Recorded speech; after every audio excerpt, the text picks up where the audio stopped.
Hello student, एक बार फिर से आपका स्वागत है आपके अपने टीचर स्मार्ट स्टडी क्लासेस पर।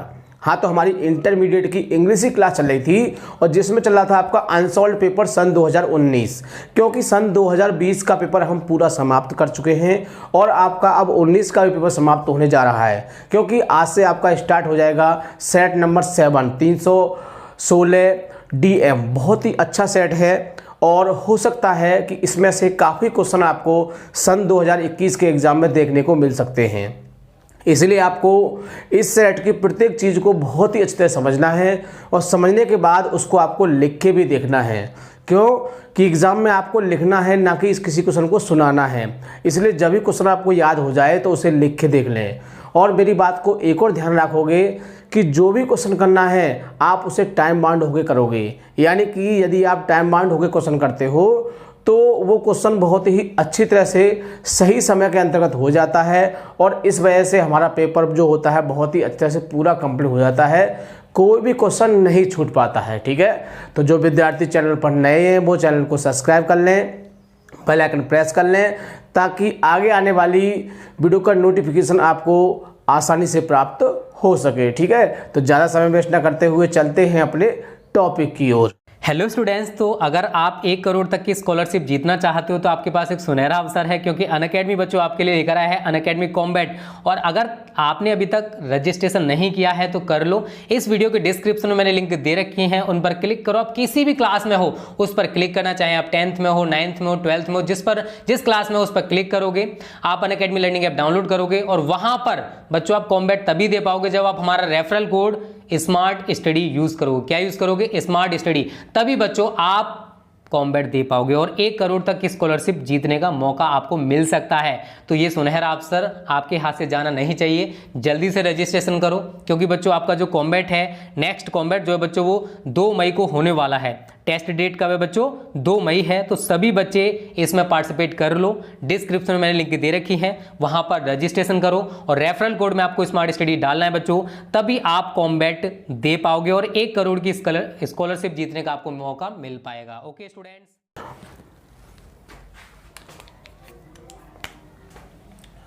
क्लास 12th इंग्लिश, यानी कि 12th क्लास की इंग्लिश की क्लास चल रही थी और जिसमें चल रहा था आपका अनसॉल्व पेपर सन 2019। तो हम आपको बता चुके हैं कि सन 2020 का पेपर समाप्त हो चुका है और 19 का भी अब समाप्त होने को है, क्योंकि इसका ये लास्ट सेट है। कौन सा है? लास्ट। इसके बाद इसके सभी सेट समाप्त हो जाएंगे, यानी कि सेट नंबर 7 316 DM। तो बहुत ही अच्छा सेट है, हम इसको पहले बता चुके हैं और इसका पहला ही पार्ट डिस्कस कर रहे हैं आज। और सेक्शन ए, यानी कि ये तो आपको पता ही है कि आपके पेपर में 2 सेट होते हैं, सेक्शन ए और सेक्शन बी। सेक्शन ए में जितनी भी बुक होती हैं थ्योरेटिकल उन सबको लिया जाता है और सेक्शन बी में ग्रामर का पोर्शन लिया जाता है। इसलिए दोनों ही सेक्शन आपको बढ़िया तरह से याद होने चाहिए। ठीक है, तो आज का वीडियो बहुत ही महत्वपूर्ण है, क्योंकि आज हम 3 क्वेश्चनों को डिस्कस करेंगे, यानी कहा जाए जो आपकी पहली बुक है प्रोज, उसके सभी क्वेश्चनों को डिस्कस किया जाएगा। और इसमें से एग्ज़ाम में आपको कम से कम 19-20 नंबर का पेपर आज को देखने को मिलेगा। इसलिए प्रत्येक क्वेश्चन को बड़े ध्यान से समझना है। अनसॉल्व की क्लास है, इसलिए मैं अनसॉल्व ले लेता हूँ कि कोई गलती दिखाई दे जिससे कि हम इसको पहचान सकें। ठीक है, तो पहला ही क्वेश्चन देखते हैं। इसमें क्वेश्चन नंबर 1 है आपका, explain with reference to the context any one of the following passage. यानी कि जो आपको एग्जाम में आपको 2 पैसेज दिए होंगे और उनमें से किसी एक पैसेज का आपको रेफरेंस लिखना है, कॉन्टेक्स्ट लिखना है और एक्सप्लेनेशन लिखना है। तो तीनों ही पॉइंटों को लिखना है। जब तीनों पॉइंटों को आप अच्छी तरह से लिखोगे तो आप बहुत ही आसानी से, ये बहुत ही अच्छा क्वेश्चन है और आपके उसमें 10 मार्क्स का आता है। कितने नंबर का आता है? ये 10 नंबर का क्वेश्चन आता है। पहले ये क्वेश्चन आपका 8 नंबर का आता था, लेकिन अब कोविड-19 के कारण इसके 2 नंबर इसमें बढ़ा दिए गए हैं। तो ये आपके लिए बहुत ही अच्छा प्लस पॉइंट है, तो इस बात को आप ध्यान रखोगे। तो देखो इसमें दो पैसेज है, पहला है पॉलिटिकली एंड इकोनॉमिकली कल्चर। तो देखो कल्चर शब्द से ये क्लियर हो जाता है कि ये हमारा जो पैसेज है ये हमारा द हेरिटेज ऑफ इंडिया का है। किसका है? Heritage of India. और वैसे भी आप पैसेज को अच्छी तरह से थोड़ा सा पढ़ोगे तो आप जान जाओगे कि ये जो पैसेज है वो किस चैप्टर का है। तो सबसे खास बात क्या होती है कि इस पैसेज को पहचानना, क्योंकि यदि आपने पैसेज को अच्छी तरह से पहचान लिया तो मैं गारंटी देता हूं कि आप इसका आंसर बहुत ही आसानी से लिख सकते हैं। इसे A.L. वासम ने लिखा है, बहुत ही अच्छे लेखक हैं। दूसरा है the people I saw of India, यानी कि दूसरा जो पैसेज है ये आपका पहला ही चैप्टर है, ए गर्ल विद ए बास्केट, टोकरी के साथ एक लड़की, और इसे विलियम सी डगलस ने लिखा है। तो देखो हम दोनों को डिस्कस नहीं कर सकते हैं, इसीलिए हमने यहाँ दूसरे वाले को डिस्कस किया है। पहले वाले को हम काफ़ी बार डिस्कस कर चुके हैं, किसी और सेट में आपने देखा होगा इसका सेट में, यानी कि सन 2000 के भी सेट कराए थे तो उसमें भी हमने कराया था इनको, तो इसको आपने देख लिया होगा। तो ये बहुत ही अच्छा है, इम्पोर्टेंट है, तो इसको देख लेते हैं। तो सबसे पहले आता है आपका रेफरेंस। क्या आता है? रेफरेंस, जिसको हिंदी में हम संदर्भ बोलते हैं। These lines have been taken from the lesson, यानी कि ये पंक्तियाँ ली गई हैं नामक पाठ a girl with a basket से ली गई हैं। Written by William C Douglas, और इन्हें विलियम सी डगलस ने रचा है, आई मीन लिखा है। तो ये जानकारी आपको होनी चाहिए कि चैप्टर का नाम क्या है और राइटर का नाम क्या है। जब तक ये दोनों बातें आपकी क्लियर नहीं होंगी आपका रेफरेंस पूरा नहीं होगा। और मैं एक बात आपको और बता देता हूँ कि रेफरेंस पर आपका कॉन्टेक्स्ट और एक्सप्लेनेशन दोनों ही डिपेंड होते हैं। यदि आपका रेफरेंस गलत हो जाता है तो मान लीजिए आपको मार्क्स बहुत ही कम मिलेंगे, और यदि आपका रेफरेंस सही रहता है तो मार्क्स आपको अच्छे मिलेंगे। ठीक है। अगला है कॉन्टेक्स्ट, जिसे प्रसंग बोलते हैं। द ऑथर वाज इम्प्रेस्ड, लेखक बड़ा प्रभावित था। With the little girl of 9 साल की लड़की से लेखक बहुत ज़्यादा प्रभावित था। The little girl had sense of self respect, लड़की के अंदर आत्मसम्मान की भावना थी। सो इसीलिए the author praised the Indian people for their qualities, इसलिए लेखक ने जो भारतीय लोग हैं उनके गुणों के कारण उनकी प्रशंसा की। तो बहुत ही अच्छा लिखा है, 2-3 बार इसको पढ़ लेना, मैं गारंटी देता हूँ आपको याद हो जाएगा। ठीक है। अगला है explanation. During the time of his visit, अपनी यात्रा के समय, यानी कि लेखक जब यात्रा कर रहे थे तो यात्रा के समय द ऑथर सॉ, लेखक ने देखे, द विलेज, गांव देखे। He also the educated officer, और पढ़े लिखे अधिकारी देखे। He forced of sense of self respect in them, उनके अंदर आत्मसम्मान की भावना थी। Their behaviour was very good, उनके व्यवहार बहुत ही अच्छे थे। दे वर गुड सिटीजन, वे अच्छे नागरिक थे। दे लव्ड फ्रीडम, वे स्वतंत्रता से प्रेम करते थे। The little girl was the symbol of them, और छोटी लड़की जो है वो इस बात का प्रतीक है। She was born in dirty and poor place, उनका जन्म गंदी और गरीब स्थान पर हुआ था। His family was also poor, उनके परिवार भी गरीब थे। सी वाज अनएजुकेटेड, वह बिना पढ़ी लिखी थी, वह अनपढ़ थी।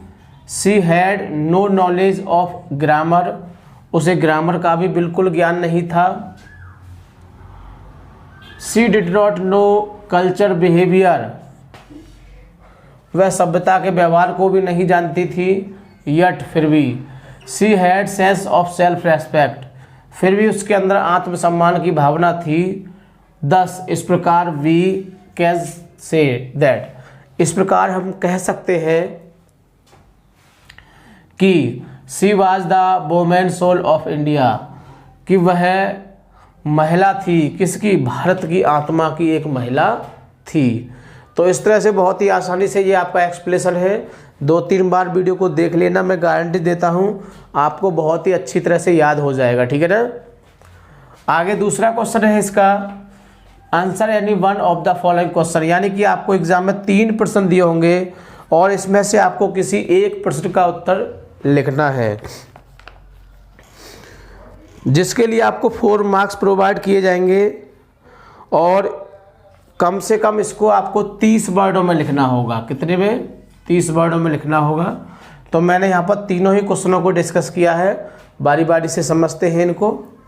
पहला है, what does the heritage of India consist of.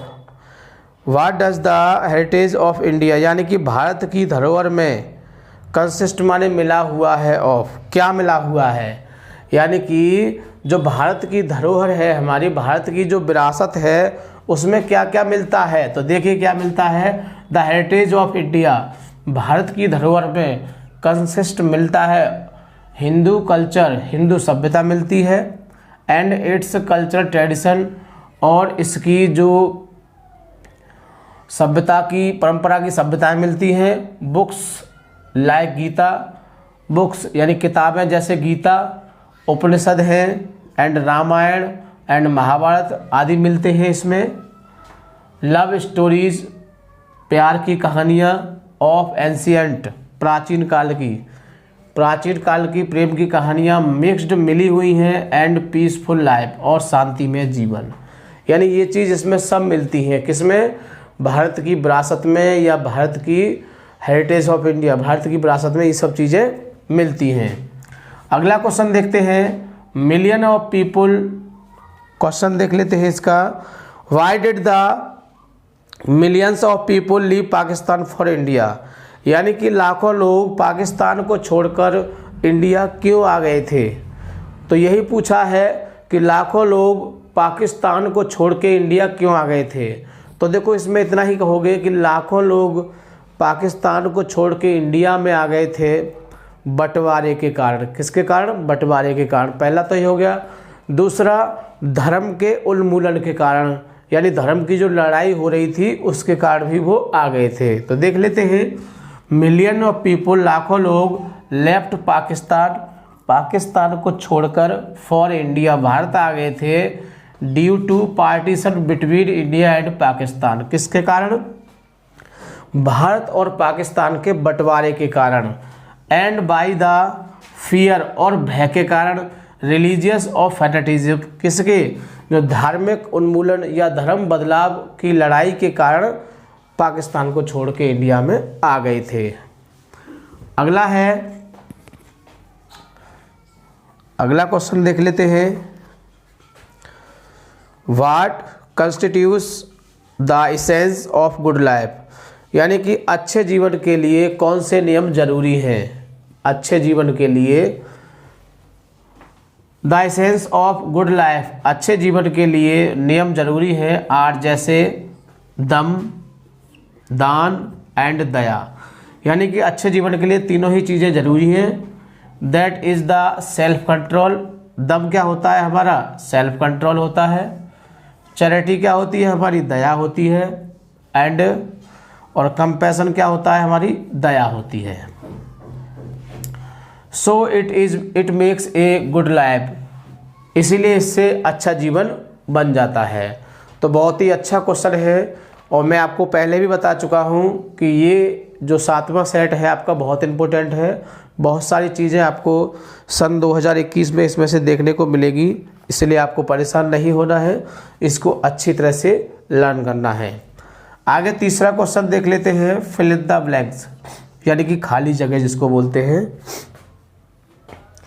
इसमें देखो हम उन्हीं को कराते हैं जो एग्ज़ाम में आने वाले हैं, जो हटा दिए गए उनको हम नहीं कराते हैं। हमने इसमें एक नहीं लिखा है क्योंकि वो हटा दिया गया है सिलेबस से। तो फर्स्ट पे है the people of India, Bharat के लोग, हैव ए, रखते थे, फॉर इंडिपेंडेंस, स्वतंत्रता के लिए क्या रखते थे? होप, आशा रखते थे। पैशन रखते थे, ग्रहण रखते थे, ग्रेविटी, तो वो पैशन रखते थे, जुनून रखते थे। क्या रखते थे? जुनून। Much that was useless in ancient culture has already, जो हमारी प्राचीन सभ्यता थी वो पहले से ही क्या है, लॉस्ट, समाप्त हो चुकी है। पेरिस्ड, मारे जा चुकी है। डेस्ट्रॉय, ख़त्म हो चुकी है। फिनिश्ड। तो देखो ये तीनों ही सेम है, इसका ये सही हो जाएगा। For some blank be neglected, for some be neglected, हमने त्याग दिया है। अवर वोमेन फॉल्क, अपना जो महिला लोग है उसको हम त्याग चुके हैं।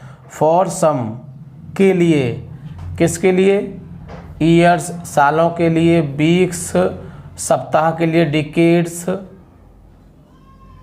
सैकड़ों के लिए। और सेंचुरीज, सदियों के लिए, यानी सदियों के लिए इसको नेगलेक्ट कर दिया गया था। तो इस तरह से इसको बहुत ही आसानी से लर्न कर सकते हैं। इसमें ये वाला आएगा। तो तीनों को मैंने बता दिया है, तीनों क्वेश्चनों को डिस्कस किया और एक्सप्लेनेशन को भी डिस्कस किया। इस तरह से बहुत ही आसानी से आप इसे तैयार कर सकते हैं। मैं गारंटी देता हूँ 2-3 बार वीडियो को आप अच्छी तरह से देख लेना, आपकी समझ में बहुत ही बढ़िया तरह से आ जाएगा, बिल्कुल बढ़िया तरह से। यदि फिर भी कोई दिक्कत होती है तो प्लेलिस्ट में जाके आप इसको और अच्छी तरह से देख सकते हैं, जिससे कि हम पैसेज को किस तरह से पहचानते हैं। तो हमने इस चीज़ को उसमें बहुत ही अच्छी तरह से डिस्कस किया है। तो वीडियो को 2-3 बार बढ़िया तरह से देखो, जिससे कि आपकी समझ में हर चीज़ बढ़िया तरह से आ जाए। और सबसे खास बात, वीडियो को लाइक या शेयर करना नहीं भूलना है, ताकि और भी विद्यार्थी इससे फ़ायदा उठा सकें। ठीक है, थैंक यू। जय हिंद, जय भारत।